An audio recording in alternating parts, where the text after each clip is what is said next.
Hello dear students, स्वागत है आप सभी का विश्वास कैरियर इंस्टीट्यूट के ऑनलाइन प्लेटफॉर्म पर। तो आज की क्लास में हम डिस्कस करने वाले हैं थर्ड मॉडल पेपर को। थर्ड पेपर के अंदर जो भी क्वेश्चंस थे वो सारे डिस्कस कर लेते हैं फटाफट से। तो सबसे पहला क्वेश्चन देखना, whenever flux linked with the circuit changes. अच्छा, ईएमएफ के बारे में पूछ रहा है। ई किसके इक्वल होता है? E is equal to minus del phi B by del t. यही होता है क्या? जो प्रेरित विद्युत वाहक बल होता है, इंड्यूस्ड ईएमएफ होता है, वो किसके कारण होता है? चेंजिंग मैग्नेटिक फ्लक्स, परिवर्तनशील चुंबकीय क्षेत्र के कारण, चुंबकीय फ्लक्स के कारण। तो ये क्या कह रहा है? Whenever the flux linked with the circuit changes there is an induced EMF in circuit. सही बात है। This EMF in the circuit last, कब तक होगी ये परिपथ में ईएमएफ? कब तक रहेगी? जब तक रहेगी जब तक कौन चेंज होता रहेगा? फाई बी चेंज होता रहेगा। तो for a very short duration ऐसा कोई जरूरी नहीं है, फॉर ए लॉन्ग ड्यूरेशन ये भी जरूरी नहीं है, हमेशा के लिए ये भी जरूरी नहीं है। कब तक रहेगी? As long as the magnetic flux in the circuit changes, जब तक सर्किट से जुड़ा चुंबकीय फ्लक्स, मतलब जब तक फाई बी जीरो नहीं हो जाता। ये जीरो नहीं होना चाहिए। जब तक ये जीरो नहीं हो जाता तब तक क्या होगा? परिपथ में ईएमएफ विद्युत वाहक बल उत्पन्न रहेगा। An EMF is produced in a coil which is not connected to external voltage source. Then this can be due to a coil being in a time varying magnetic field. एक कुंडली हो जो किसके साथ हो? किसके अंदर हो? परिवर्तनशील चुंबकीय क्षेत्र में। सही बात है ना, चुंबकीय क्षेत्र बदलेगा। अगर मैग्नेटिक फील्ड बदली तो कौन बदलेगा? फ्लक्स बदलेगा। The coil moving in a time varying magnetic field, चाहे कोई कोयल मूव करे चाहे कोयल हो मैग्नेटिक फील्ड में, क्या फर्क पड़ता है? दोनों ही बार बदल रही है ना। The coil moving in a constant magnetic field, coil जो कुंडली है वो किसके अंदर गति कर रही है? चुंबकीय क्षेत्र में गति कर रही है। कौन से चुंबकीय क्षेत्र में गति कर रही है? और कौन से मैग्नेटिक फील्ड में मूव कर रही है? कांस्टेंट मैग्नेटिक फील्ड में। तो गति करेगी तो भी उसका फ्लक्स क्या होगा? बदलेगा। आंसर क्या करेक्ट हो जाएगा? डी ऑप्शन करेक्ट हो जाएगा। उपरोक्त सभी फ्लक्स बदलना चाहिए, बस सिंपल सी बात नहीं है। Lenz law is essential for, Lenz law आते ही पहली चीज दिमाग में क्या आनी चाहिए? ऊर्जा संरक्षण। क्या कहा था? परिवर्तन का विरोध करता है जो ऋणात्मक चिन्ह होता है, याद है? ई के आगे जो नेगेटिव साइन आता था उसकी एक्सप्लेनेशन किसकी हेल्प से होती है? ऊर्जा संरक्षण, energy conservation. Inductance plays the role of inertia, वही तो परिवर्तन का विरोध किसकी सहायता से दर्शाया जाता है? जड़त्व की सहायता से दर्शाया जाता है ना। जनरली सेल्फ इंडक्टेंस बोलना चाहिए। पूरा स्टेटमेंट क्या होना चाहिए? स्व प्रेरकत्व। The mutual inductance of two coil depends on, दो कुंडलियों का अन्योन्य प्रेरण प्रेरकत्व निर्भर करता है। किसके ऊपर निर्भर करता है? कुंडलियों के बीच का माध्यम बिल्कुल करेगा, कुंडलियों की दोनों चीजों पर डिपेंड करता है। अभी कौन सा ऑप्शन करेक्ट हो जाएगा? ऑप्शन नंबर सी करेक्ट हो जाएगा। बोथ ए एंड बी, दोनों ही चीजों के ऊपर कौन निर्भर करता है? Mutual inductance. कॉइल जितने पास होंगे उतना ही उनका अन्योन्य प्रेरकत्व क्या होगा? ज्यादा होगा। जितने दूर होंगे उतना ही क्या होगा? कम होगा। नेक्स्ट 6 क्वेश्चन देखिए। The physical quantity expressed in henries, L याद है आपको? कैसे रिप्रेजेंट करते थे? Phi B by I. Unit क्या होती है? Weber upon ampere. इसी को और क्या बोलते हैं? हेनरी। तो जो स्वप्रेरक तो होता है या फिर अन्योन्य प्रेरक तो है, चाहे सेल्फ इंडक्टेंस की बात करें चाहे म्यूचुअल इंडक्टेंस, अन्योन्य प्रेरक तो है, दोनों का मात्रक जो यूनिट है वो क्या रहेगी? सेम रहेगी। Important question exam point of से। यहाँ पर जो हमारे पास चीज है वो कौन सी? अच्छा, मैग्नेटिक फ्लक्स, चुंबकीय फ्लक्स का मात्रक भी इंपॉर्टेंट होता है। इसका क्या होता है? वेबर। नेक्स्ट देखना, the peak voltage of 220 volt AC mains, कुछ नहीं बताया इसका मतलब कौन सी वैल्यू है? RMS value. वी आरएमएस दिया हुआ है। होम सप्लाई में होता भी कितना है? 220 वोल्ट ही होता है ना। V RMS is equal to V naught by root two, ऐसा एक संबंध याद है आपको? वी नोट किसके इक्वल आ जाएगा? Root two into V RMS. तो रूट टू को किससे गुणा करना है हमें? 220 वोल्ट। रूट टू का मतलब लगभग 1.4 गुणा करते हैं तो अप्रोक्सीमेट वैल्यू कितनी आ जाती है? 311 वोल्ट। कौन सा ऑप्शन करेक्ट हो जाएगा? Option number C. वैसे भी हमारे पास कोई उपाय नहीं था ना, ये तो वैसे 220 से कम किया, 220 से कम आना नहीं चाहिए था। 440 कब आ सकता है? जब यहाँ पर रूट 2 की जगह 2 होता, तो बीच का एक ऑप्शन बचा, वो कौन सा है? C option. The average power dissipation in pure inductance is, शुद्ध प्रेरकत्व में औसत शक्ति अपव्यय। अच्छा, इंडक्टेंस के अंदर फेज डिफरेंस फाई कितना? 0। पावर किसके इक्वल? Average power V R M S sorry phase difference कितना होता है यहाँ 90 डिग्री होता है ना, V R M S I R M S cos phi. प्रेरकत्व और संधारित्र दोनों के लिए फेज डिफरेंस कितना होता है 90, कोस फाई, कोस 90 की वैल्यू कितनी हो जाएगी 0, पी एवरेज कितना आ गया 0। ये आंसर क्या करेक्ट हो जाएगा option number D.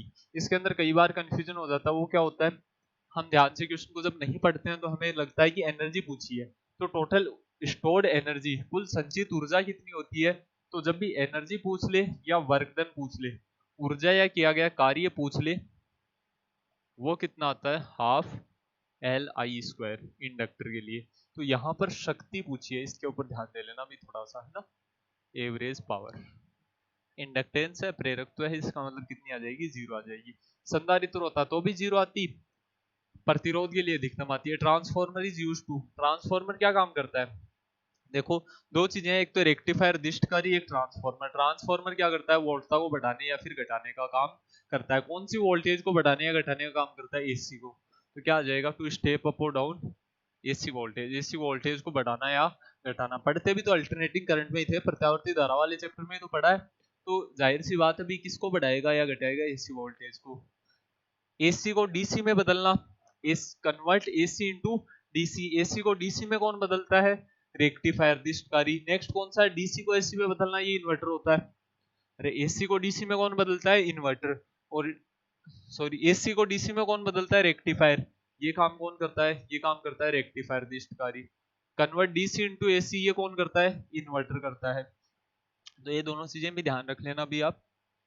Next, the phase difference between current end voltage in LCR circuit at resonance. अनुनाद के ऊपर, रेजोनेंस के ऊपर क्या होता है, इंपीडेंस किसकी तरह बिहेव करने लग जाती है, रेजिस्टेंस की तरह। प्रतिबाधा क्या हो जाती है, न्यूनतम। तो ये क्या बन जाता है, एक रेजिस्टिव सर्किट बन जाता है। प्रतिरोधक परिपथ के लिए फेज डिफरेंस कितना होता है इस कंडीशन के अंदर, 0। रेजोनेंस होता क्या है, अक्स सी, इंडक्टिव रिएक्टेंस किसके इक्वल हो जाए, कैपेसिटिव रिएक्टेंस। जो प्रेरकीय प्रतिघात है और जो संधारित्रीय प्रतिघात है दोनों क्या हो जाएं, बराबर हो जाएं। यहाँ से एक वैल्यू निकाला करते थे हम, याद हो तो, 1/ओमेगा C is equal to omega L. Omega square कितना आता था 1/LC, ओमेगा कितना आ जाएगा 1/√LC। ये क्या होती है, रेजोनेटिंग एंगुलर फ्रीक्वेंसी, अनुनादी कोणीय आवृत्ति। ठीक है ना। तो ये चीजें थी जो किसके अंदर इंपॉर्टेंट हुआ करती थी, अनुनाद के लिए इंपॉर्टेंट होती थी ना। रेजोनेंस के ऊपर दो चीजें याद रखनी है, प्रतिबाधा क्या होती है न्यूनतम, और आई नोट क्या होता है मैक्सिमम। आई नोट मैक्सिमम किसके बराबर आता है, V naught by Z minimum, और जेड मिनिमम की वैल्यू है यहाँ पर। तो ये तो एक्स्ट्रा चीजें हैं, हमसे तो केवल क्या पूछा है, फेज डिफरेंस पूछा है ना। तो कलांतर कितना हो जाएगा, 0 हो जाएगा, शून्य। ऑप्शन नंबर डी करेक्ट आएगा। The core used in transformer and other electromagnetic devices are laminated. Laminate क्यों करते थे उसको, एडी करंट भंवर धाराओं की जो हानि होती है उसको कम करने के लिए ना। पहली चीज तो देखो, लेमिनेट करने से कोई ऐसा फॉर्मूला नहीं पढ़ा हमने कि चुंबकीय क्षेत्र बढ़ जाता है। कोर की चुंबकीय संरचना कुछ नहीं है भाई, ये सारी चीजें फालतू की बातें हैं। डायरेक्टली आप आंसर ध्यान होना चाहिए आपको, कारण भी पढ़ा था ना हमने इसका, to reduce eddy current losses in the core, भंवर धाराओं की हानि कम करने के लिए काम में लिया जाता है। नेक्स्ट क्या है, in an AC circuit containing an inductor the potential difference of current flowing through the circuit is expressed by current power distribution. देखो कंफ्यूजन हो जाता है कई बार, V किसके बराबर 5 cos ओमेगा टी, I किसके बराबर 2 sin ओमेगा टी।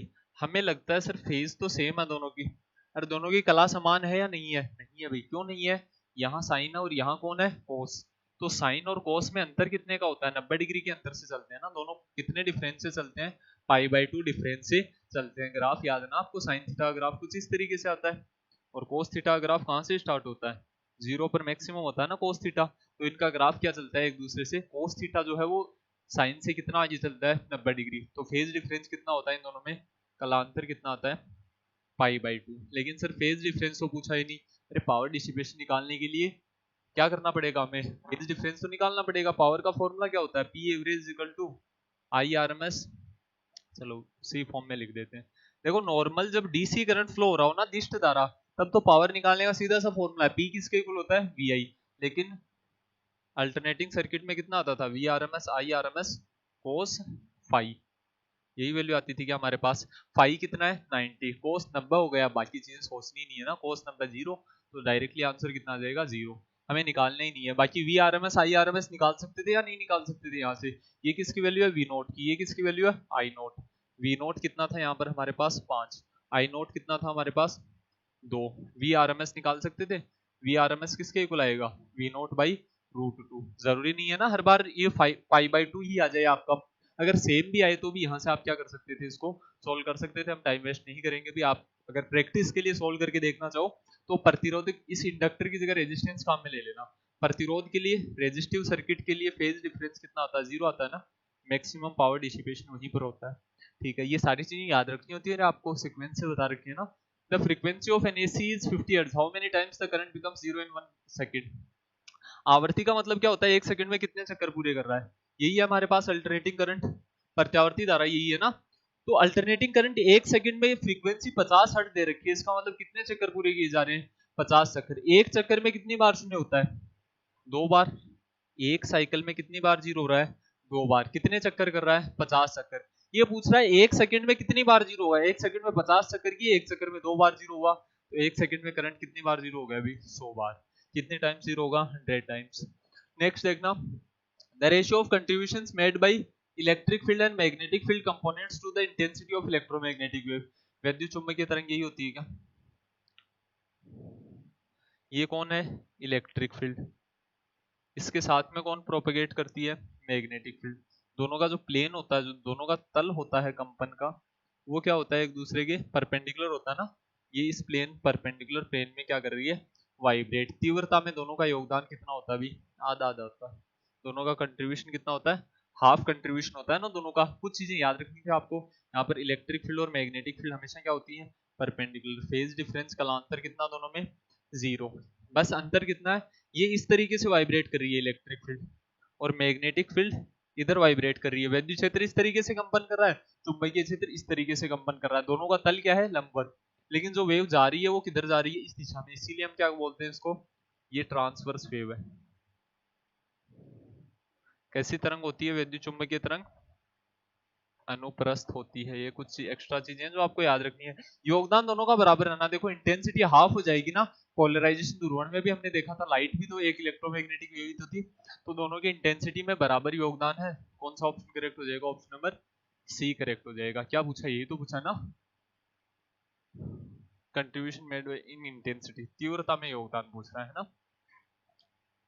तरंग की तीव्रता। तो योगदान बराबर होगा भी, दोनों का सेम कंट्रीब्यूशन होगा। The source of electromagnetic waves can be charge when. चार तीन कंडीशन हो सकती हैं। देखो चार्ज अगर रेस्ट में स्थिर अवस्था में तो केवल क्या उत्पन्न करता है इलेक्ट्रिक फील्ड वैद्युत क्षेत्र। दूसरा मोशन के अंदर गतिशील है, इसके अंदर दो बातें आती हैं, एक तो एक्सेलरेटेड और एक कैसा नॉन एक्सेलरेटेड, त्वरित और अत्वरित। जब भी अत्वरित है तो क्या उत्पन्न करेगा इलेक्ट्रिक फील्ड और मैग्नेटिक फील्ड। जब भी एक्सेलरेटेड है त्वरित है तो क्या उत्पन्न करता है इलेक्ट्रिक फील्ड मैग्नेटिक फील्ड। पहला टॉपिक यही पढ़ा था हमने।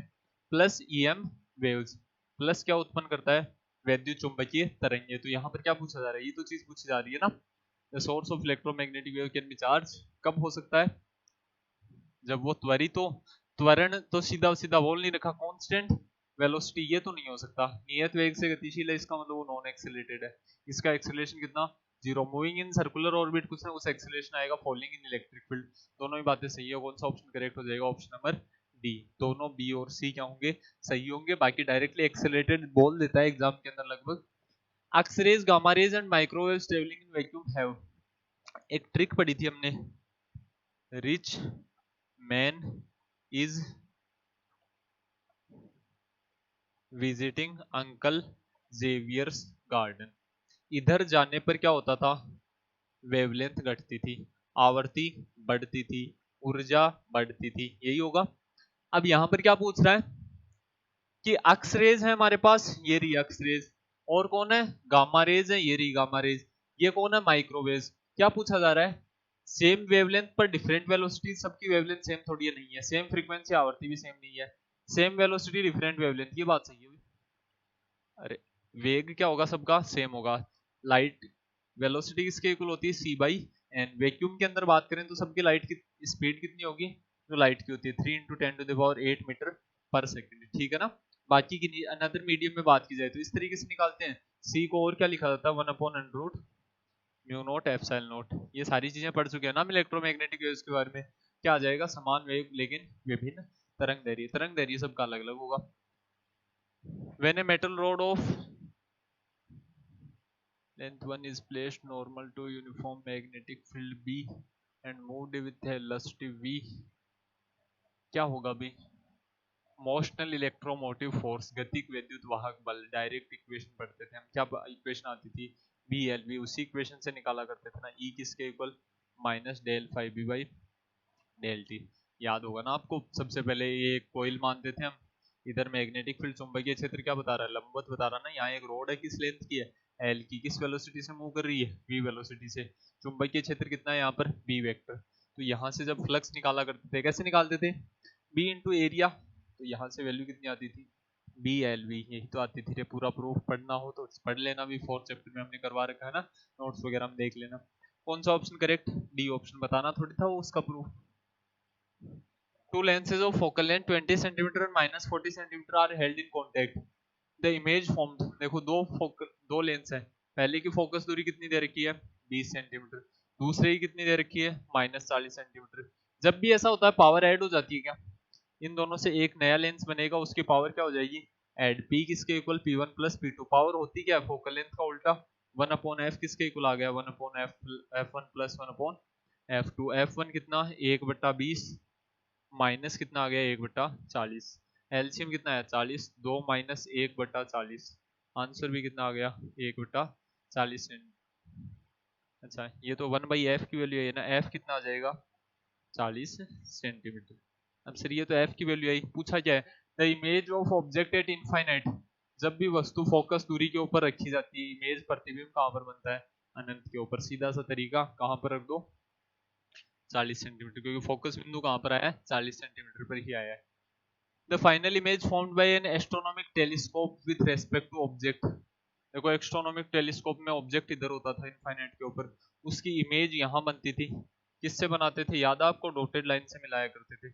इसका मतलब इमेज कैसी बनी ऑब्जेक्ट के रेस्पेक्ट में, उल्टी बनी, और कैसी बनी, आभासी बनी या नहीं बनी। कौन सा ऑप्शन करेक्ट हो जाएगा, वर्चुअल एंड इन्वर्टेड। आभासी प्रतिबिंब बनेगा, और कैसा प्रतिबिंब बनेगा, उल्टा। जनरली ऐसा देखा नहीं जाता है, लेकिन इस केस के अंदर इस बात को आपको सही मान लेना है। कौन सी को, वर्चुअल एंड इन्वर्टेड, आभासी और उल्टा। Next, a convex lens is dipped in a liquid whose refractive index is equal to refractive index of the lens, then its focal length। अब गायब भी हो गया तो फोकल लेंथ कितनी हो जाएगी, अनंत नहीं हो जाएगी क्या, कोई फोकस दूरी आएगी नहीं भी, उसकी नहीं आई, इसका मतलब कितनी हो चुकी है वो, इनफाइनाइट हो चुकी है। हमें क्या कहा है, सेम रिफ्लेक्टिव इंडेक्स। अरे जैसे कांच में कांच मिला दो, कांच में कांच मिला दिया तो जो टुकड़ा आपने मिलाया वो कहाँ गया, आपको पता थोड़ी है, नहीं पता है ना। पहले तो उसकी एक निश्चित फोकस दूरी थी, अब कोई निश्चित फोकस दूरी नहीं है, अनंत पर कहीं जाके वो एक वर्ताकार रूप ले रहा होगा, तो फोकल लेंथ कितनी हो जाती है, इनफाइनाइट हो जाती है इस केस में। White light is incident from air to a glass slab at normal incidence. After traveling through the slab, the first color to emerge. एक ऐसा रिलेशन पढ़ा था हमने, याद हो तो आपको, स्नेल्स लॉ के अंदर, n21 is equal to n2 upon n1 is equal to v1 upon v2 is equal to lambda 1 upon lambda 2। यही पढ़ा था क्या, जिसका तरंग दैर्ध्य, जिसकी वेवलेंथ ज्यादा होती है ना, जनरली उसकी वेलोसिटी ज्यादा होती है, वेग क्या होता है, ज्यादा होता है। सर वेलोसिटी तो बदलती ही नहीं थी लाइट की, कब बदलती है, एयर टू ग्लास, हवा से कांच। मीडियम चेंज होने पर वेलोसिटी बदल जाती है ना। कौन कांस्टेंट रहती है मीडियम चेंज होने पर, फ्रीक्वेंसी, आवर्ती क्या रहती है, हमेशा नियत रहती है। तो ये सारी चीजें बदलेंगी। सबसे तेज गति से कौन जा रहा है, जिसका तरंग दैर्ध्य सबसे ज्यादा, लाल की वेवलेंथ सबसे ज्यादा, जो सबसे तेज गया वही सबसे पहले बाहर निकलेगा ना। तो सबसे पहले बाहर कौन सा कलर निकला, रेड कलर, लाल रंग ग्लास स्लैब से सबसे पहले बाहर निकलेगा। Which one of the following is not due to TIR? कौन है, ये जनरली पूछा जाता है, कौन नहीं है, तो difference between apparent and real depth of pond, ये किसके कारण होता है, ये होता है रिफ्रैक्शन के कारण। इसका कारण कौन होता है, ये होता है रिफ्रैक्शन। इसका कारण कौन, अभी अपवर्तन है, ठीक है ना। ये कोई भी पॉन्ड है, इसके अंदर जनरली आप मान के चलो रे यार, कोई भी ऑब्जेक्ट रखा हुआ होगा, यहाँ एक वस्तु रखी है, इससे जो टकरा के लाइट रेज आ रही हैं वो क्या होगा, यहाँ पर मुड़ जाएंगी ना, किसकी तरफ मुड़ती हैं? ये कौन सा मीडियम? सघन। ये कौन सा मीडियम? विरल। डेंसर से रेयर मीडियम में आने पर क्या होता है? लाइट रेज कहाँ जाती है? अभिलंब से दूर हटती हैं, तो ये कुछ ऐसे चली जाएंगी ना, तो जब हम देखेंगे तो हमें ऐसा लगेगा कि लाइट रेज आई ही यहाँ से। ये ऑब्जेक्ट क्या दिखेगा हमें? उठा हुआ दिखता है। जनरली आपने देखा होगा पानी का जो मग होता है, आते टाइम कभी कभार ऐसे आपने देखा हो, तो पानी का मग वास्तव में जो उसकी डेप्थ है उससे थोड़ा सा ऊपर उठा हुआ दिखता है। या फिर जिस भी कंटेनर में पानी रखा होता है उसका आधार साइड से देखते हैं तो हमें लगता है बेस बहुत नीचे है, लेकिन उसके अंदर से देखते हैं तो हमें लगता है आधार क्या ऊपर उठा हुआ है। बाकी सब टीआईआर के ऊपर बेस्ड होते हैं ना। कितने ढंग से करवाया था आपको टीआईआर वाला topic. The sky would appear blue, अच्छा appear red instead of blue if, आकाश नीले के बजाय लाल दिखाई देगा यदि।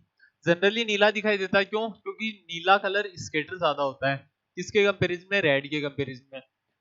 ये पूछ रहा लाल कब दिखाई दे सकता है, तो लाल एक स्थिति में दिख सकता है, कब? अगर लाल रंग क्या हो? ज्यादा परकिंडित हो, ज्यादा स्केटर हो। तो atmospheric particle scatter light, red light more than blue light.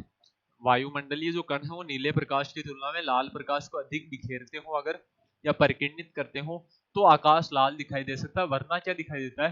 नीला ही दिखाई देता है। ठीक है ना। ये तो वास्तव में होता है ना, वायुमंडलीय कण लाल प्रकाश की तुलना में नीले प्रकाश को अधिक बिखेरते हैं। ये तो वास्तविकता, ये तो है, होता है ऐसा। तो आप गलती करके आ जाते हो, इस ऑप्शन को करेक्ट करके आ जाते हो। ये ऑप्शन करेक्ट होगा या नहीं होगा? नहीं होगा। ये पूछता आकाश नीला क्यों दिखाई देता है, तब ये कारण होता। इसने पूछा लाल कब दिखाई देगा यदि ये कंडीशन हो जाए तो। ठीक है, फिर नेक्स्ट देखना, रेजोनेंस फ्रीक्वेंसी ओमेगा। अच्छा ओमेगा पूछिए आपसे, किसके लिए? एलसीआर परिपथ के लिए। किसके इक्वल होती है? 1/√, एलसी यही आती है ना। अरे एक्स सी किसके इक्वल होता है? एक्सएल के इक्वल। एक्सी को कितना बोलते हैं? 1/ओमेगा C is equal to omega L. यहाँ से जब हम रिलेशन निकालते हैं ओमेगा स्क्वायर किसके इक्वल आता है? 1/एल सी। यहीं से तो एक बात आती है हमारे पास। तो रेजोनेंस फ्रीक्वेंसी पूछ रहा है, एंगुलर ओमेगा दे रखा है, वरना तो हमें कंफ्यूजन होता कि एफ पूछिए या ओमेगा पूछिए। दोनों की वैल्यू पुट कर दो ना। ओमेगा आर किसके इक्वल? 1/एल कितना दे रखा है? 2 हेनरी। सी कितना दे रखा है? 32 माइक्रोफेरेड। माइक्रोफेरेड का मतलब 10⁻⁻⁶। अब ये ऐसा यूनिट में आ चुका है। ऐसा यूनिट क्या होती है? एंगुलर फ्रीक्वेंसी है ना, कोण या आवर्ती। कोण का ऐसा ही मात्र कोण? रेडियन। और देखो एंगुलर फ्रीक्वेंसी ओमेगा का एक फॉर्मूला और पढ़ते हैं ना, 2πf। इसकी यूनिट क्या होती है? रेडियन। इसकी क्या होती है? Second inverse. तो हमारे पास रिलेशन क्या आ जाएगा? ये तो √64 आ गया। √64 को मैं कितना लिख सकता हूँ? 1/8।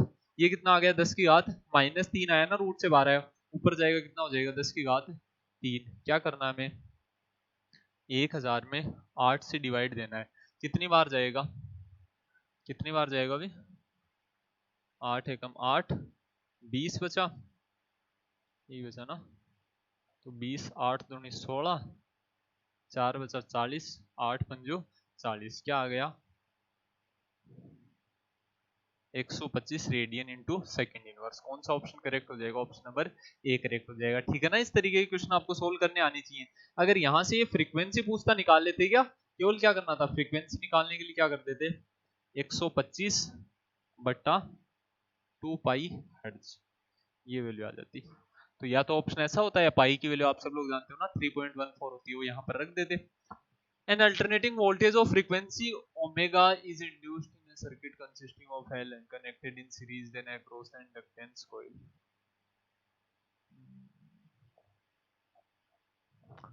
देखो ओमेगा स्क्वायर बराबर 1/LC, ये वही रेजोनेंस फ्रीक्वेंसी है ना। अनुनाद की स्थिति में, रेजोनेंस के लिए, किसकी स्थिति में? अनुनाद की स्थिति में दो बातें आपको याद होनी चाहिए। पहली चीज तो आई नोट क्या होता है? मैक्सिमम। किसके बराबर होता है? V0/Z minimum. प्रतिबाधा क्या होती है? न्यूनतम। न्यूनतम होकर किसके बराबर होती है? रेजिस्टेंस के बराबर, प्रतिरोध के बराबर होती है। तो पहला ही ऑप्शन यही है ना, current is maximum when omega square is equal to 1/LC। यही है ना। रेजोनेंस के ऊपर ओमेगा कितना होता है? 1/√LC। इसी को मैं उस तरीके से भी तो लिख सकता हूँ, ओमेगा स्क्वायर किसके बराबर? 1/LC। लास्ट क्वेश्चन में तो हमने देखा है। फिर नेक्स्ट देखना, a pure capacitor in an AC circuit, एक एसी परिपथ में शुद्ध संधारित्र क्या करता है? Stores energy in its electrostatic field. बिल्कुल सही बात है। एनर्जी स्टोर्ड का फॉर्मूला जानते हो, यू किसके इक्वल आता था, half epsilon not E square A into D, यही आता था क्या संधारित्र के लिए। तो ऊर्जा को जो संग्रहित करता है वो किसके फॉर्म में करता है, किसके रूप में करता है, स्थिर वैद्युत क्षेत्र के रूप में। कौन सा ऑप्शन करेक्ट हो जाएगा, ऑप्शन नंबर ए, पहला ऑप्शन सही है अभी।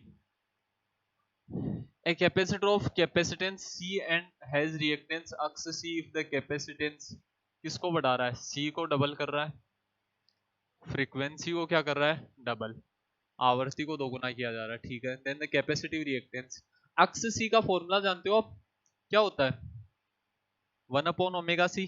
ओमेगा किसके इक्वल, 2 पाई f, तो ये किसके इक्वल होता है, 2 पाई एफ सी। अब इसने क्या कहा, इसको भी कितना कर दो, डबल, इसको भी कितना कर दो, डबल कर देते अभी, तो हमारा क्या जाता है अभी इनको डबल करने में। तो जो नई प्रतीक आता है वो कितनी आ जाएगी, 1/2 पाई 2f इंटू 2c, यही आ जाएगी क्या, एक्स्ट्रा कौन सी आई, 1/4 टर्म एक्स्ट्रा आ गई ना, बचे हुए को मैं एक्स सी बोल सकता हूँ क्या, अरे इस 4 को अगर मैं साइड में रख दूं तो बचा हुआ क्या है, एक्स सी है ना, तो हमारे पास वैल्यू क्या आ जाएगी, एक्स सी बाई 4। देखो आवर्ती फ्रीक्वेंसी की क्या है, ये इनवर्सली प्रोपोर्शनल है, तो आवर्ती बढ़े चाहे धारिता बढ़े, ये दोनों बढ़ने से इसकी वैल्यू क्या होगी, घटनी चाहिए, कितने गुना घट जाएगी, 4 गुना घट जाएगी, क्योंकि दोनों को हमने कितना किया है, 2 गुना किया है। ठीक पेपर अभी, a moving conductors coil produces an induced EMF. This is in accordance with, एक गतिमान चालक की कुंडली एक प्रेरित ईएमएफ उत्पन्न करती है, कौन कहता है अभी, गतिमान चालक की कुंडली ईएमएफ उत्पन्न करती है, फेराडे का नियम याद है, किसके इक्वल हुआ करता था, E is equal to minus del phi B by del t, यही होता था क्या, फ्लक्स बदलना चाहिए था, फ्लक्स बदलने लग जाता है ना जब गतिमान कुंडली होती है। कौन सा नियम है ये, फेराडे का नियम। तो किसने कही थी ये बात भी, फेराडे ने। तो कौन सा आंसर करेक्ट हो जाएगा, फेराडेज लॉ।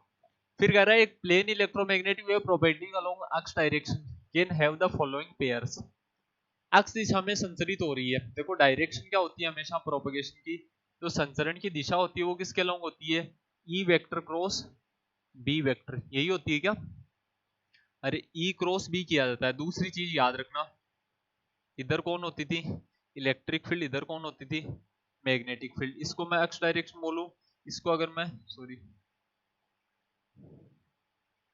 हमें कह रहा है ये जिस दिशा में जा रही है ना वो कौन सी डायरेक्शन है, एक्स, तो इसको वाई बोल दे, इसको जेड बोल दे, चल जाएगा क्या अपना काम। अरे ई क्रॉस बी करना है ना, ई किधर है, ऊपर की तरफ, बी किधर है, इधर। ई क्रॉस बी करने का मतलब अंगुल राइट हैंड थंब रूल से करेंगे, अंगुलियां किधर, ई की तरफ, किसकी तरफ घुमाओ, बी की तरफ, अंगूठा किसकी दिशा को दर्शा देगा, संचरण की दिशा को, प्रोपेगेट इसी डायरेक्शन के अंदर करेगी। या प्रोपेगेशन जो है वो ई के भी परपेंडिकुलर होगा और बी के भी क्या होगा, परपेंडिकुलर। अक्स किस किस के लंबवत होता है, वाई के भी लंबवत होता है और जेड के भी लंबवत होता है, तो वाई और जेड के फॉर्म में होना चाहिए। ये किसके फॉर्म में हो तो चल जाएगा, वाई के फॉर्म में।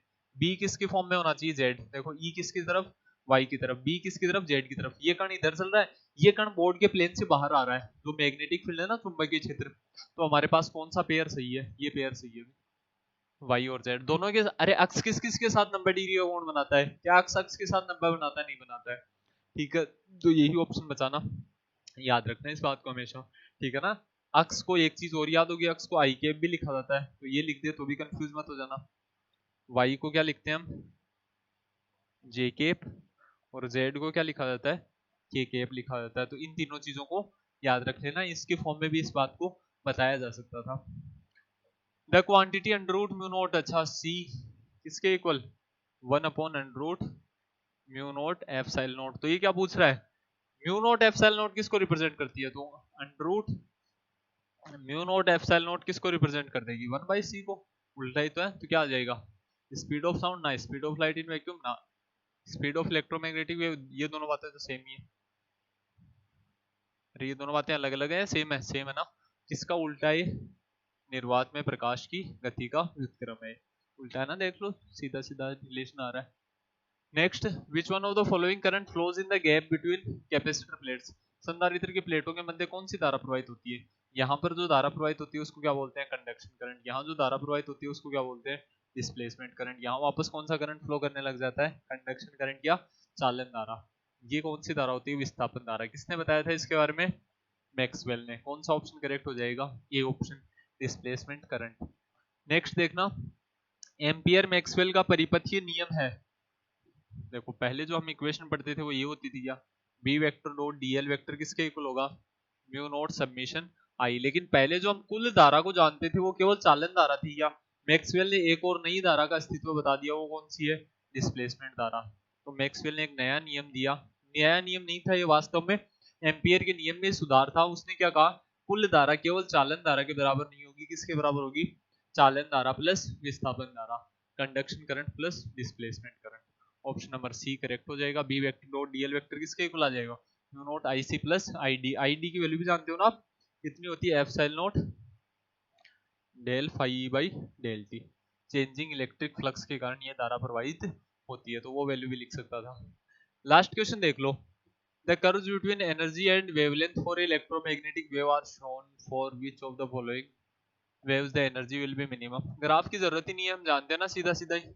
अरे ई किसके इक्वल, एच न्यू, ये किसके इक्वल, एच सी बाई लेमडा। तो हम तो जानते हैं वेवलेंथ बढ़ने पर एनर्जी क्या होती है, घटती है।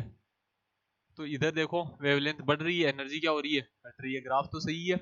ये क्या पूछ रहा है, for which one of the following energy will be minimum, ऊर्जा न्यूनतम किसके लिए होगी। तो ऊर्जा न्यूनतम होने के लिए एक ट्रिक पढ़ी थी हमने, rich man is visiting uncle Xavier's garden. ये कौन सी, radio waves, microwaves, infrared, visible, ultraviolet, x ray और गामा रेज। अब देखो इधर जब भी जाते थे तो वेवलेंथ क्या होती थी, घटती थी, तरंग दैर्घ्य घटता था, आवृत्ति बढ़ती थी, और कौन बढ़ती थी, ऊर्जा बढ़ जाती थी। लेकिन इसने क्या पूछा, ऊर्जा न्यूनतम किसके लिए होगी, तो ऊर्जा न्यूनतम तो रेडियो वेव्स के लिए होगी, रेडियो वेव्स है इसमें कहीं नहीं है।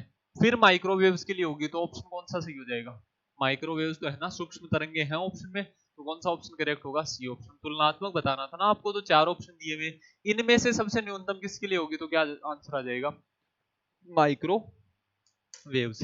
तो ये सारे क्वेश्चंस कंप्लीट होते हैं अपने 33 क्वेश्चंस। तो आज की इस वीडियो में इतना ही, मिलते हैं नेक्स्ट वीडियो में एक नए पेपर सॉल्यूशन के साथ, तब तक के लिए धन्यवाद।